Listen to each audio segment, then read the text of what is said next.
Hello there guys and girls of YouTube, welcome to Zoned.Live. My name is a megabyte. Oxford Languages defines a classic as a work of art recognized for its established value. Within the gaming community, there are many titles that people would refer to as classics.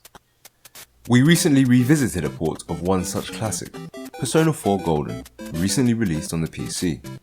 If you happen to miss that video, make sure you click that pop-up top right to see our thoughts and impressions.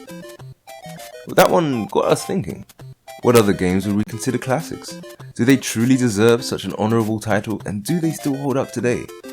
Well, we decided to find out for ourselves and share our verdicts on our own most beloved games from yesteryear.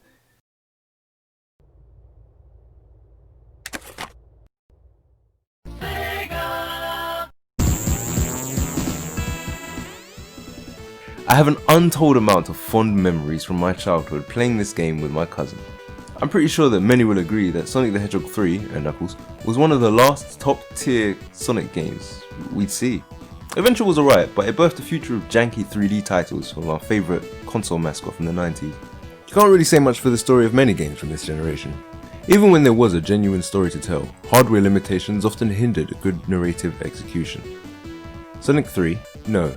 Sonic games in general, like Mario games, don't exactly strive for a compelling story full of twists and turns.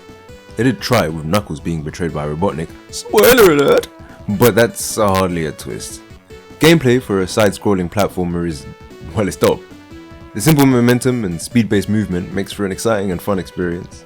The mixture of insane speeds and the need for precise, patient platforming makes for excellence.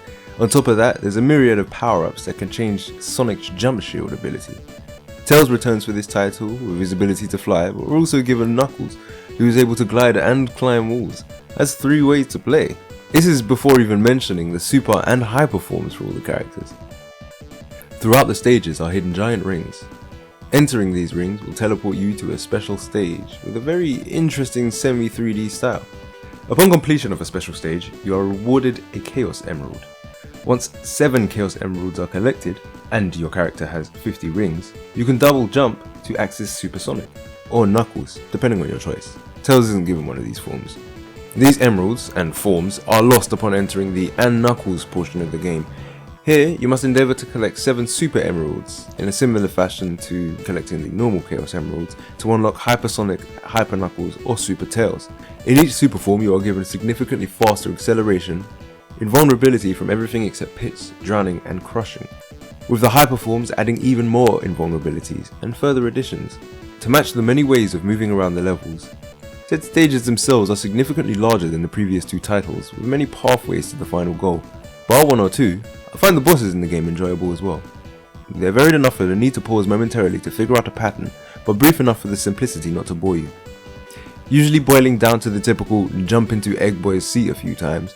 However, this is mixed up a tad bit by the inclusion of Mecha Sonic. Do I need to mention the music? It's awesome. To this day I jam out to the tunes. Just listen.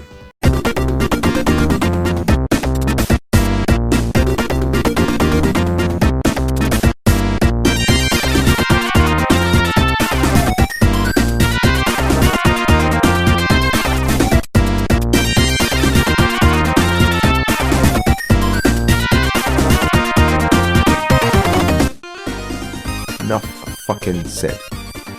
The knowledgeable among you may notice that I've barely made mention of the fact that I'm kind of talking about 2 games. Sonic 3 and Knuckles, as in Sonic the Hedgehog 3, as well as Sonic and Knuckles. That means essentially once completing one story, you're thrown right into the campaign of the other. Later games, examples being Pokemon Gold, Pokemon Silver, Pokemon Crystal, and Okami, would offer a similar joyful surprise, but here is where I first remember being enamoured by such an unexpected treat. We could gush all day over how enjoyable Sonic 3 and Knuckles was, but as with most retro games, there isn't actually much to talk about. The visuals and the character of the game are delivered excellently through the 32-bit system. All aspects work together well with the gameplay to bring an incredibly enjoyable experience. Sonic 3 and Knuckles easily deserves its spot in our classics list, and even to this day stands out as a very entertaining game. If you don't have this on a device, then clearly you don't know the way. In the next episode, we'll be replaying a more obscure JRPG classic from the Nintendo GameCube. Thanks for watching, and don't forget to smack that like button in the face, and let us know in the comments if there are any underrated games you think deserve a revisit. Finally, don't forget to visit Zoned.Live for more good stuff like this.